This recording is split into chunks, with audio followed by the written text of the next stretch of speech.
Hello guys, good morning everybody. आप सब कैसे हो? आई होप आप सब अच्छे होंगे, स्वस्थ होंगे और सोनिया कौशिक के चैनल को लाइक, शेयर एंड कमेंट्स कर रहे होंगे। ये मैं आपसे उम्मीद रखती हूँ। देखिए, कोई भी इंसान पेट से कुछ नहीं सीख के आता। जो सीखता है इस धरती पर ही आकर सीखता है। जो ये भूलोक है, इस लोक पे ही आके हम सारी चीजें सीखते हैं। कोई भी माँ से पेट से कुछ नहीं सीख के आता। अच्छा बुरा जो भी है, हम जब सृष्टि पे आते हैं, पृथ्वी पे आते हैं और जब कृष्ण जी की माया हमें घेरती है, हम उसी तरीके से चलते हैं। अब कई लोग कहते हैं कि अरे ये बंदा बड़ा ज्ञानी हो गया है, पहले तो ऐसा था, पहले वैसा था। अरे ज्ञान की कोई सीमा होती है? ज्ञान इंसान कभी भी ले सकता है। जरूरी कोई ना है कि ज्ञान, कई लोग बुढ़े हो जाते हैं उन्हें तब भी ज्ञान नहीं आता, और कई लोग बचपने में इतना ज्ञान ले लेते हैं। आपने देखा होगा कई बार 10-11 साल की लड़कियां, 7-8 साल की लड़कियां भागवत सुना रही होती है और इस तरीके से सुना रही होती है। जो जैसे ज्ञान में जाएगा वैसे ही तो वो करेगा। और माना कई लोग अज्ञानी होते हैं, अज्ञान वंश कुछ कर रहे होते हैं, मतलब कुछ भी कार्य कर रहे होते हैं, उनको ज्ञान नहीं होता, वो तब तक वो कार्य करते हैं। जिस दिन उनकी ज्ञान की ज्योति जागती है तो वो खुद पछतावा करते हैं कि अरे मैंने ये क्या किया, मैंने अपना इतना जीवन यूं ही व्यर्थ गवा दिया। भोग विलास, माया को जोड़ना, बच्चों की लालसा, मोह माया में फंसा रहा मैं। अगर जब उसका जाने का टाइम आता है ना, जब शरीर भी साथ छोड़ना शुरू कर देता है, तब उसकी आंखें खुलती है। अरे जवानी तो मैं आंख भर सोया, कभी देखा ही नहीं मंदिर जाके, कभी पूजा पाठ को माना ही नहीं। लेकिन अगर ज्ञान हो गया हो तब तो ना। लेकिन जब जागो जभी सवेरा, जब जागो जभी सवेरा। जब आपकी ज्ञान की ज्योति जाग गई है, जब से पूजा पाठ करना शुरू कर दो। अब एक बात बताओ, एक उंगली काटने वाला था जो उंगलियां काटता था और गले में माला डालता था, मुंड माला भी डालता था। वो जिस मर्जी का खून कर देता था और उनकी उंगलियों की माला बना लेता था और सिर की माला बना लेता था और खाता था, जब तक उसे ज्ञान नहीं था। लेकिन जब वो महात्मा बुद्ध के संपर्क में आए और जब उन्हें बोध हुआ, महात्मा जी ने कहा कि ये जो तू पाप कर रहा है, ये तू इंसानों को मार रहा है और तू अपने परिवार का भरण पोषण कर रहा है। एक बार तू यूं पूछ के आ, अगर कल को मुझे इस दोष की सजा मिलेगी तो तुम मेरे साथ भागीदारी करोगे? पूछ के आओ। तो वो कहता ठीक है। तो वो जाता है अपने घर पे और अपनी वाइफ से पूछता है कि भाई मैं तुम्हारा भरण पोषण करता हूँ, मैं कभी हिरण को मार के लाता हूँ, कभी इसको मार के लाता हूँ और तुम्हारा भरण पोषण, कल को मुझे इस चीज़ का मतलब भोगना पड़ा तो तुम क्या मेरा साथ दोगे? वो कहते जी हम आपके पाप के भागी नहीं बनेंगे। हम नहीं कहते कि आप किसी को मार के लाओ, आप मेहनत करो, हम रोटी खा लेंगे। हम तो नहीं कहते ना आप किसी की हत्या करो। तो ऐसे ही बच्चे नाड़ जाते हैं। जब उससे बोध होता है कि हाँ भाई मुझे ये गलत काम नहीं करने चाहिए, और वो इतना भक्ति में लीन हो जाता है कि देखो बाद में जाके वो संत के नाम से मशहूर हो जाता है। तो जब तक इंसान को ज्ञान नहीं होता, बोध नहीं होता, तब तक ही तो वो गलत काम करता है। लेकिन जब उसे ज्ञान हो जाता है, बोध हो जाता है, तब वह पछतावा के अलावा उसके बाद कुछ नहीं रहता। और जो पश्चाताप कर ले, उससे बड़ा भी इंसान कोई नहीं होता। कई लोग होते हैं गलत काम करते हैं लेकिन मानते भी नहीं कि मैंने गलत काम किए हैं, पछतावा ही नहीं होता उनको किसी चीज़ का। पछतावा करना यानी कि अपने गुनाहों की क्षमा मांगना होता है, और फिर जो क्षमा कर दे उससे बड़ा तो कोई इंसान ही नहीं होता। इसीलिए कहते हैं कि जब जागो जभी सवेरा। भगवान की भक्ति में जुड़े रहो। भगवान ही है एक जो तुम्हारी नैया को पार लगाएंगे। माना हम भूलोक में आए हैं, ये मृत्यु लोक है। जो जन्मा है वो मरेगा जरूर, उसकी मृत्यु निश्चित है। आने का टाइम है, जाने का कोई टाइम नहीं है। तो जब चाहो, कई लोग होते हैं शुरू में मतलब भाई पबों में जाते हैं, डिस्को करते हैं, ये करते हैं, वो करते हैं, बाद में वो कहते हैं अरे अब हम भक्ति करेंगे, लोग बाग हमारा मजाक बनाएंगे, कल तक तो ऐसे ड्रिंक करता था, ऐसे पबों में जाता था, ऐसे ये नहीं। बल्कि तुम गलत काम को छोड़ के अच्छे काम में जा रहे हो। लोगों को क्या है, तुम्हारे लिए तो ऊपर का रास्ता तो साफ हो रहा है ना। वहां तो गुनाहों की माफी मिलेगी ना। तो आप उस चीज को सोच के चलो कि मुझे अब भक्ति के पथ पे ही चलना है। अहंकार को छोड़ो। अहंकार के कारण ही रावण और वानासुर नहीं रहे, एक अहंकार ही तो था। अहंकार ले डूबेगा आप लोगों को। अहंकार किसी भी चीज का मत करो, किसी भी चीज का, ना माया अपनी, ना काया अपनी, ना औलाद अपनी। अरे भक्ति करो, ओम नमः शिवाय का जाप करो। उस ओम नमः शिवाय के जाप में जो शक्ति है, जो ज्योत है, जो ये उजाला है, प्रकाश, ऐसे जो ये प्रकाश है ये काट देगा सारे अंधेरे को। और जैसे जैसे ये तुम्हारे मन के पापों को काटेगा, वैसे जैसे तुम खिल के सूर्य के समान खिल के दुनिया के सामने प्रकट होगे और लोग बाग तुम्हारी मिसाल देंगे।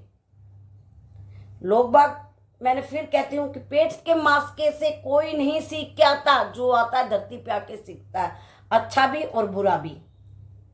ऐसा कोई इंसान नहीं है कि जिससे गलती ना हुई हो, जिसने कोई पाप ना करे हो, क्योंकि कृष्ण जी की माया ही ऐसी है।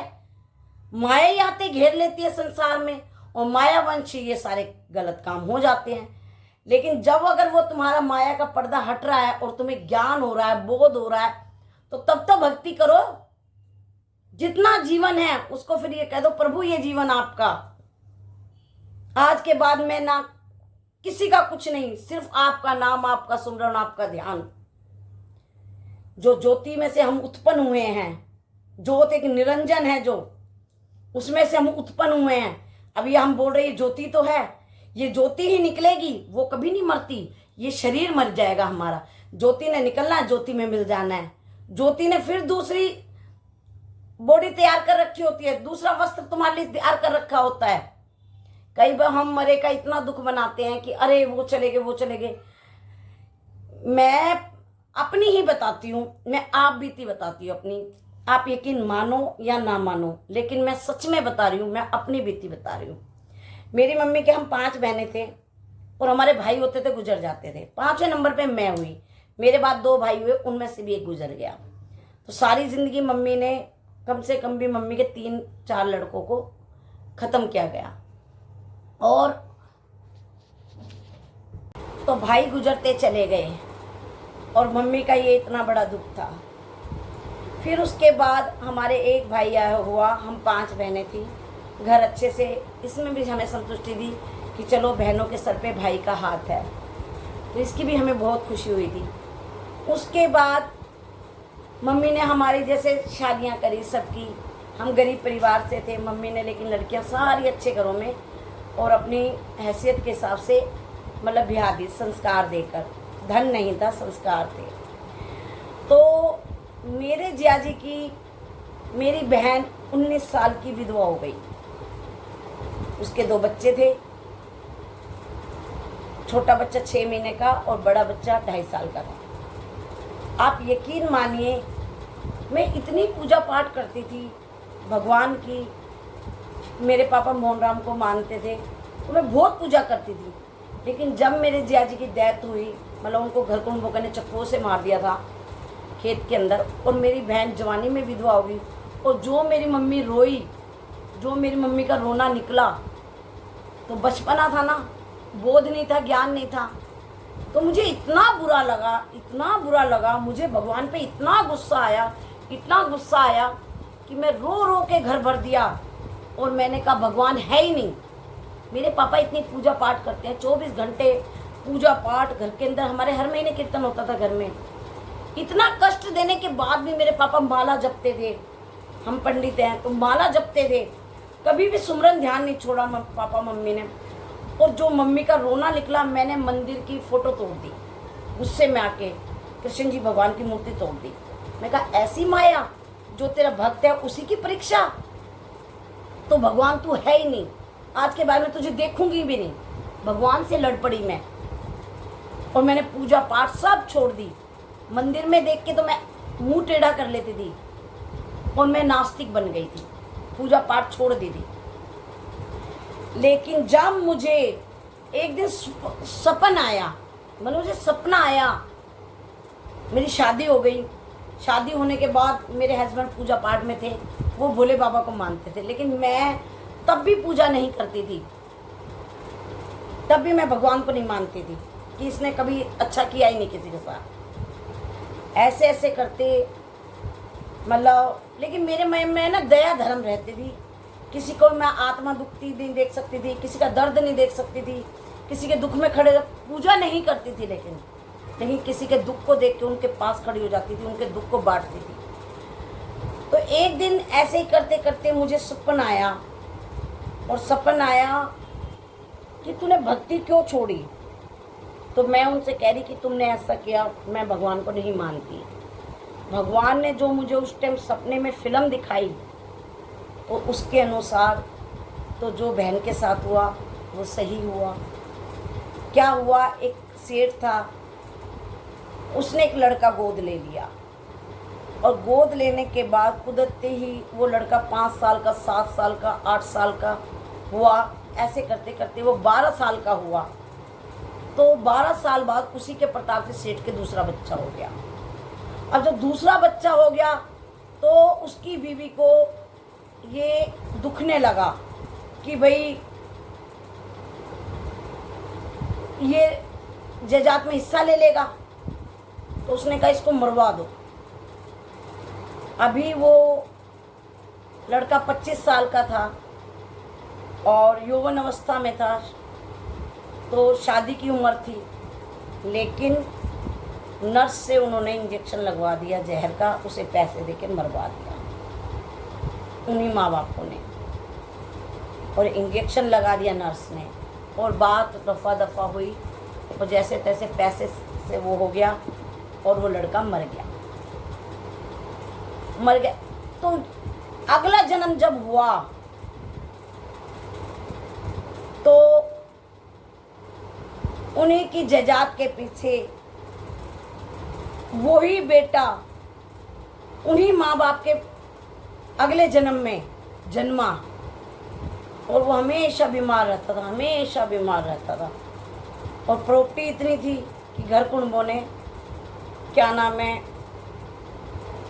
प्रॉपर्टी के चक्कर में उस लड़के को चाकू छुरे से मार दिया। तो वो कहने लगे कि भाई ये माँ बापों के लिए दुख है। वो अपना कर्जा लेने आया था और कर्जा लेके चला गया। तो वो जो उसकी बीवी थी वो कहने लगी मेरा क्या दोष था, मैं जवानी में विधवा क्यों हो गई, मैंने तो कोई बुरा नहीं करा था, मेरे बच्चों ने तो कोई बुरा नहीं करा था। कह रहे कि तू वही नर्स है जिसने उसकी भरी जवानी में इंजेक्शन लगाया था।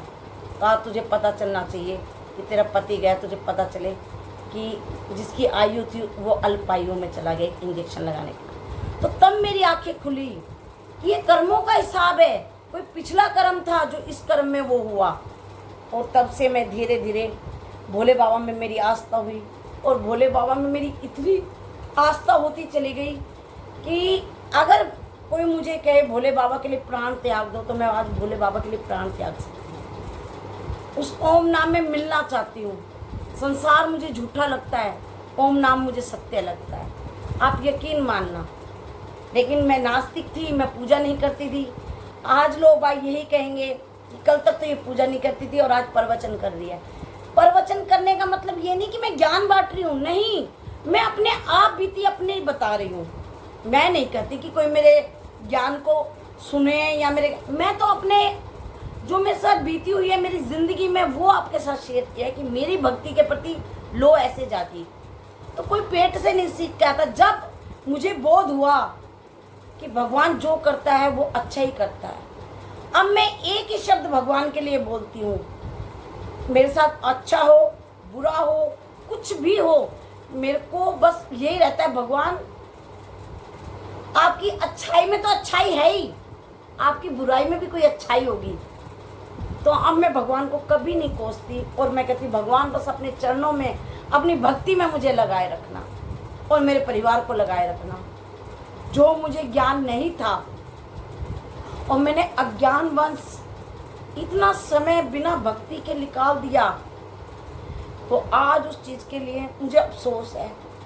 लेकिन कुछ प्रभु की मुझ पे ऐसी कृपा रही कुछ प्रभु की मुझ पे ऐसी कृपा रही कि भगवान ने मेरा हाथ हमेशा पकड़े रखा भक्ति के लिए।